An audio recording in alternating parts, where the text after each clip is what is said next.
South of Midnight, the myth and memory behind this backlash. Now, South of Midnight isn't just a game, it's a ghost story told with a southern drawl. A story that dares to center black folklore, black memory, and black power. And the backlash, well, it says more about the game community than it does about the game. So let's break it down. Now, South of Midnight is a Southern Gothic action-adventure game. It follows Hazel, a black woman navigating a haunted deep south. Magic, spirits, and myth swirl around her at every step. From the visuals to the music, the game is rooted in black Southern culture. It's stylized, it's handmade, and it's unapologetically different. And that's exactly why some people can't handle it. So let's talk a little bit about the folklore. Now, South of Midnight draws directly from Hoodoo, blues mythology, and Southern ghost stories. This isn't fantasy for fantasy's sake. This is ancestral magic. Hoodoo is survival. It's a blend of African, Native, Christian traditions enslaved black people use to protect themselves. Grave dirt, jar spells, crossroads, spoken word. The crossroads is sacred. In the African diaspora myth, it's a place of power. Robert Johnson just didn't meet the devil there. He entered a lineage that traces back to Ishu and Papa Legba, the African gatekeepers of destiny.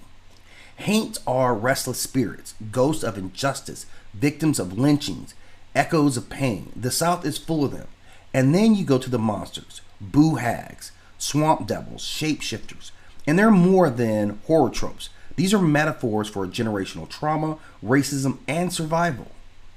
Now, the game's world feels like it sits between post-Reconstruction and Jim Crow. This is a time when slavery ended on paper, but white supremacy came back with a burning cross and a rope. Reconstruction promised freedom. Jim Crow broke that promise. Entire black towns were erased, people vanished in the night, and still they sang. The blues isn't just background music, it is resistance, it's memory, it's magic. The blues man in the trailer, he's not just playing, he's actually summoning.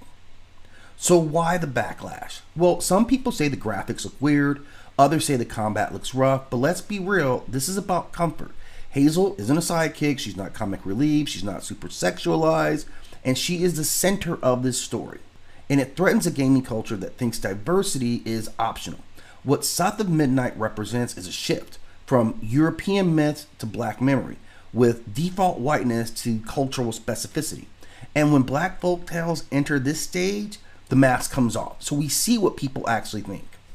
South of Midnight isn't a game, it's a reckoning. It's a reminder that the South is haunted not by fantasy, but by history. And in that haunting, there is power.